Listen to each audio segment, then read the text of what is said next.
வணக்கம். ஒரு பத்திரப்பதிவுக்கு அசல் ஆவணம் தான் ரொம்ப முக்கியமானது.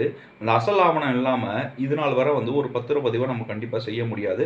அந்த அசல் ஆவணம் தொலைந்து விட்டாலும் காவல்துறை நிலையத்தில புகார் அளிச்சு நான் ட்ரேசபிள் சர்டிஃபிகேட் வாங்கிட்டு வந்தா மட்டும் தான், இன்னொருத்தவங்களுக்கு அந்த சொத்த உரிமை மாற்றம் செய்து குடுக்க முடியும். அப்படிங்கிற நிலைமை தான் தற்போது வரை இருந்தது.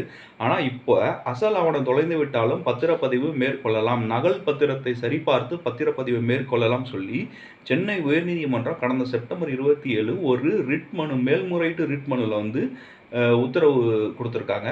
அந்த வழக்கோட டீட்டெயில பார்த்தோம் அப்படின்னா, நாமக்கலைச் சேர்ந்த பாப்பு என்கிற ஒருத்தர் தன்னோட மூதாதையர் பேர்ல உள்ள சொத்த தன் அண்ணன் பேருக்கு மாத்துறதுக்காக சார் பதிவாளர் அலுவலகத்துக்கு வந்திருக்காரு. அவர்கிட்ட மூலப்பத்திரத்தோட ஒரிஜினல் இல்ல. ஸோ, அதனை பேஸ் பண்ணி அவர் நகல் பத்திரத்த குடுத்திருக்காரு. நகல் பத்திரத்த வச்சு இன்னொருத்தருக்கு உரிமை மாற்றம் செய்ய முடியாதுன்னு சொல்லிட்டு அந்த ஆவணப்பதிவ மறுத்திருக்காங்க. அதை எடுத்து சென்னை உயர்நீதிமன்றத்தில ரிட் மனு தாக்கல் பண்ணியிருக்காரு. அந்த ரிட் மனுவும் தள்ளுபடி ஆயிருக்கு. அதை எதிர்த்து ரிட் அப்பீல் மனு தாக்கல் செஞ்சிருக்காரு. அத நீதியரசர்கள் சுப்பிரமணியன், செந்தில்குமார் அவங்க அமர்வுக்கு இந்த வழக்கு இந்த ரிட் அப்பீல் மனு வந்திருக்கு. அதில அவங்க கடந்த செப்டம்பர் 27 ஒரு உத்தரவு குடுத்திருக்காங்க. என்னன்னா, அசல் ஆவணம் இல்லை என்றாலும் நகல் பத்திரத்தை வைத்து ஆவணப்பதிவை மேற்கொள்ளலாம், செய்து கொள்ளலாம் அப்படின்னு உத்தரவு போட்டிருக்காங்க. ஏன்னா, எந்த டாக்குமெண்ட்டா இருந்தாலுமே அது ரெஜிஸ்டர்ட் டாக்குமெண்ட் தான். ஆல்ரெடி அந்த ரெஜிஸ்டர் டிபார்ட்மெண்ட்டோட அவங்களோட டேட்டா பேஸில் அது பதிவாயிருக்கும்.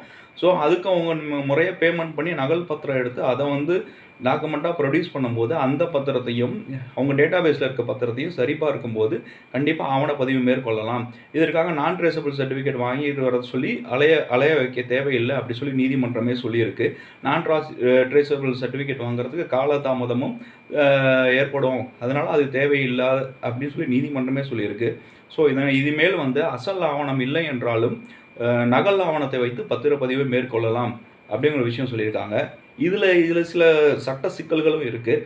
இப்போ ஒருவர் அடைமானமாக அந்த பத்திரத்தை கொடுத்துட்டு ஒரு பணம் வாங்கியிருக்காரு அப்படிங்கிற பட்சத்தில், அவர் என்னோட ஆவணம் தொலைந்து விட்டதுன்னு சொல்லிட்டு நகல் பத்திரத்தை வச்சு இன்னொருத்தருக்கு விற்பனை செய்வதற்கும் வாய்ப்பு இருக்குது. அப்போ அந்த கடன் கொடுத்தவரோட நிலை என்ன அப்படிங்கிறது ஒரு விஷயம் இருக்குது. ரெண்டாவது இப்போ ஒருத்தர் கடன் கொடுத்துருக்காரு அப்படின்னா, ஒரு அசல் ஆவணத்தை அடிப்படையாக வச்சு கடன் கொடுத்துருக்காருன்னா, அதை முறையாக ஒரு ஈட்டு அடமான பத்திரமாக பதிவு செஞ்சு கடன் கொடுக்கலாம். அப்படி இல்லை, இந்த சொத்தை விற்பனை செய்வதற்கு அவர் எதுவும் முயற்சி பண்ணுறாரு அப்படிங்கிற தகவல் தெரிஞ்ச உடனே சார் பதிவாளருக்கு ஒரு வக்கீல் நோட்டீஸ் அனுப்பலாம். இந்த மாதிரி என்கிட்ட அந்த அசல் ஆவணத்தை கொடுத்துட்டு கடன் பெற்றிருக்காரு. அதனால் நீங்கள் அவர் நகல் ஆவணத்தை வச்சு பத்திரப்பதிவு செய்ய வந்தால் நீங்கள் செய்யக்கூடாதுன்னு சொல்லிட்டு ஒரு நோட்டீஸை நீங்கள் முன்கூட்டியே உங்களுக்கு ஏதாவது டவுட், கடன் கொடுத்தவருக்கு டவுட் வந்துச்சுன்னா கண்டிப்பாக நீங்கள் நோட்டீஸ் அனுப்பிச்சி விடலாம்.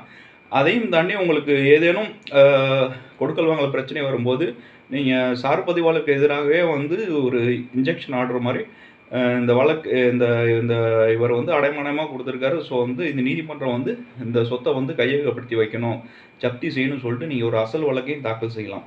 நன்றி.